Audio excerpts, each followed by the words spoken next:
Welcome to another YouTube Treasures unboxing. Wow, this is actually really cute.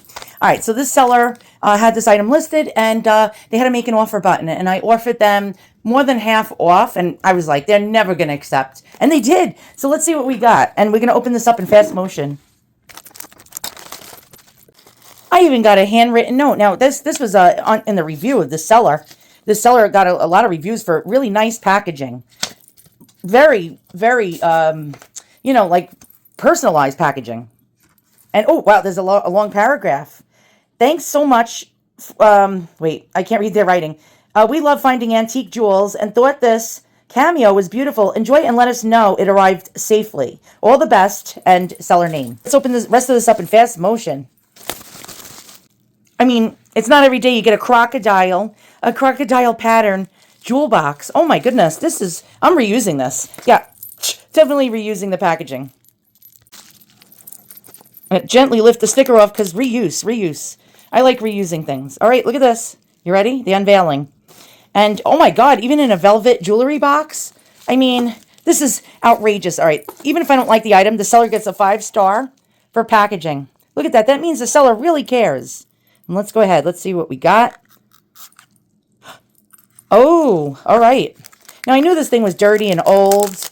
And I didn't care because I figured I could clean it. Now, I've successfully cleaned many antiques before with some failures as well. And I figured I could clean this and make this prettier. Although you want to leave patina, just like there's patina on me. You want to leave, because I'm old, you want to leave the patina on your antiques generally. But I'm not a fan of patina. Yeah, patina. Patina's a pretty name, right? All right, there we go. Here's the back.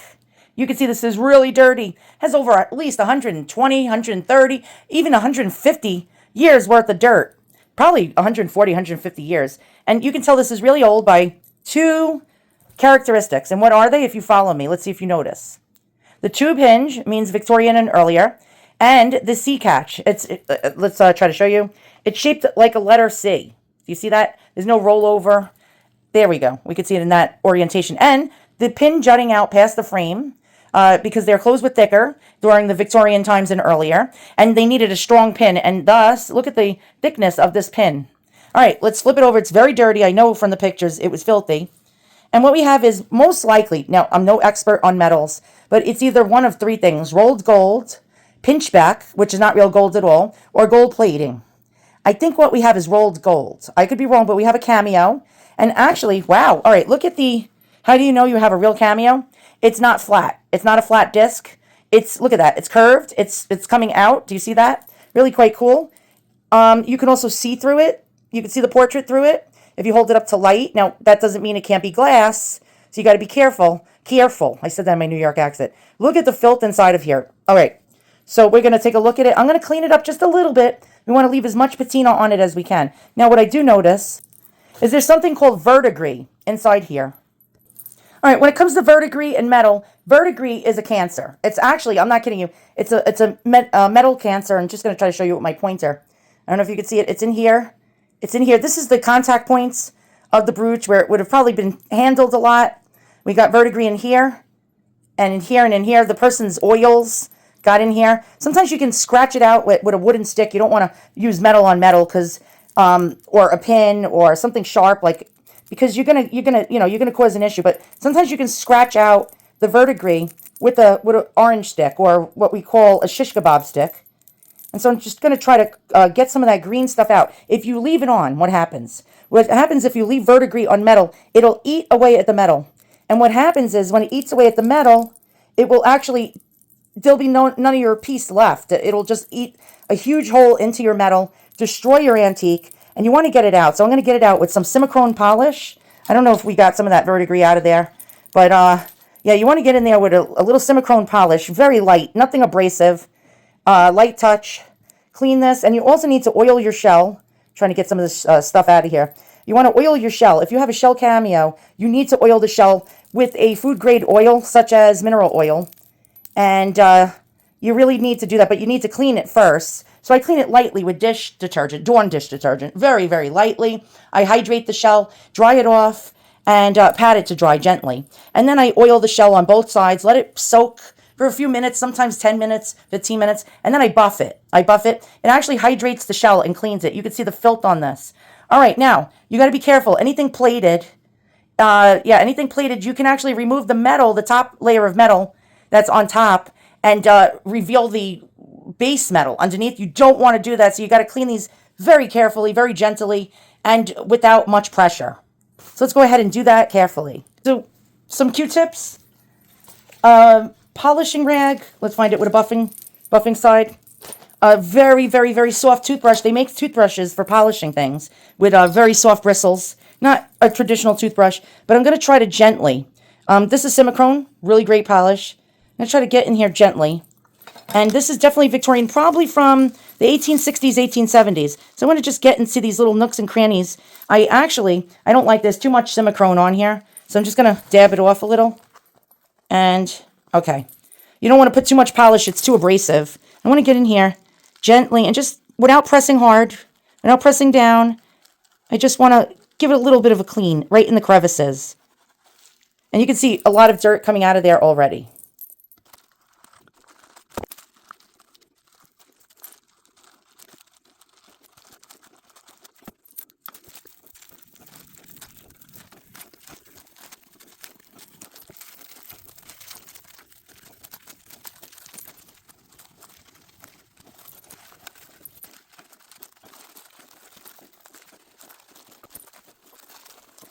The Victorian Etruscan Revival, circa 1860 to 1880, was a jewelry style inspired by archaeological discoveries in Italy. It is defined by its use of granulation, tiny gold beads, and filigree, fine wirework, to create ornate geometric textures. Materials and cameos. While high-end pieces were solid gold, many Victorian brooches used affordable alternatives like pinchbeck, a copper zinc alloy that resembles gold, or rolled gold, a thin layer of gold bonded to a base metal. The cameo. Victorians loved cameos because they symbolized intellect and travel. They were often carved from shell or hard stone like agate, and depicted classical mythological figures or portraits. The appeal. After the Grand Tour of Europe became popular, cameos served as sophisticated souvenirs of one's cultural education. The eternity knot. The eternity knot, or lover's knot, was a staple of Victorian sentimental jewelry. Symbolism. It represents an unbreakable bond and eternal love because the design has no beginning or end. Design. These knots were often depicted as two intertwined loops. In the Victorian era, they were frequently adorned with pearls, representing tears or purity, or turquoise for remembrance, and were used in both romantic and mourning jewelry. It is one of the most fascinating secret formulas in jewelry history.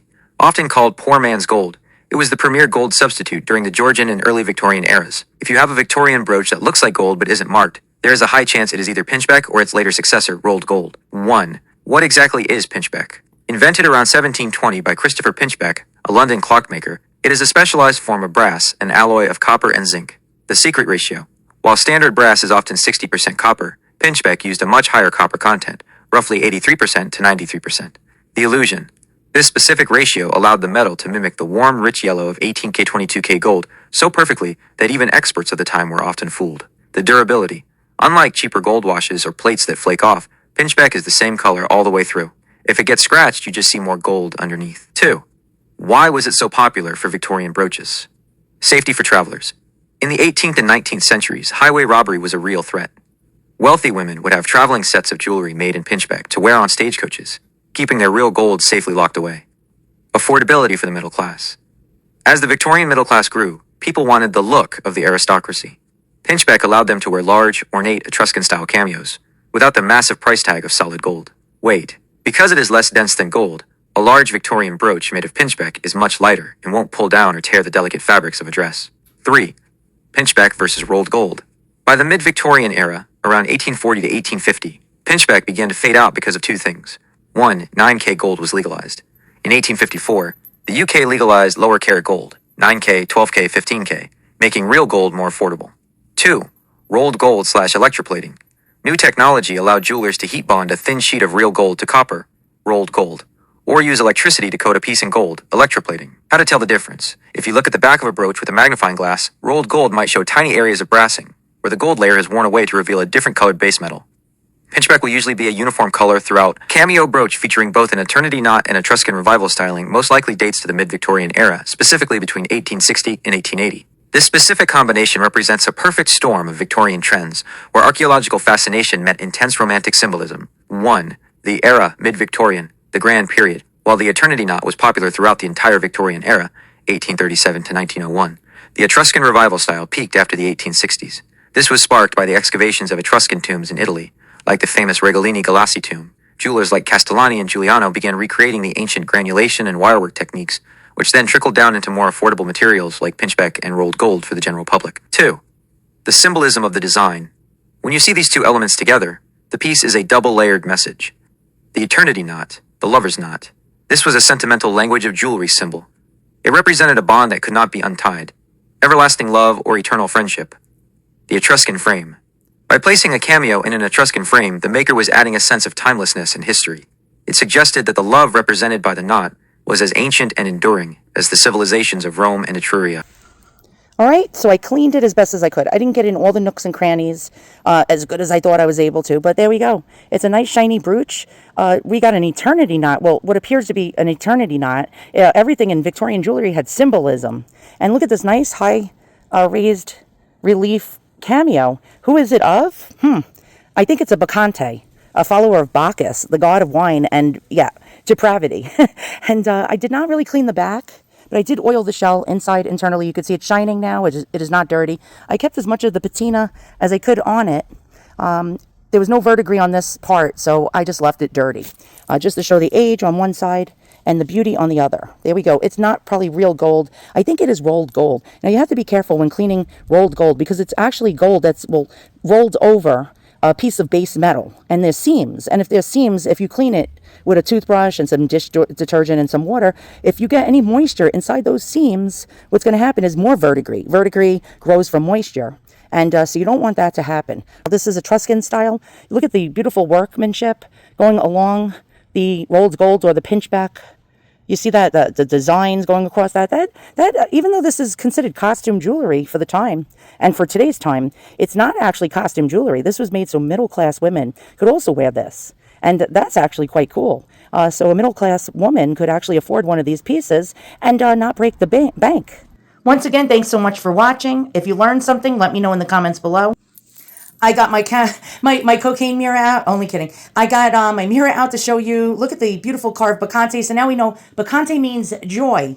So this person was trying to be joyful with timelessness. We got the eternity knot. A lot of symbolism going on here. What would something like this sell for?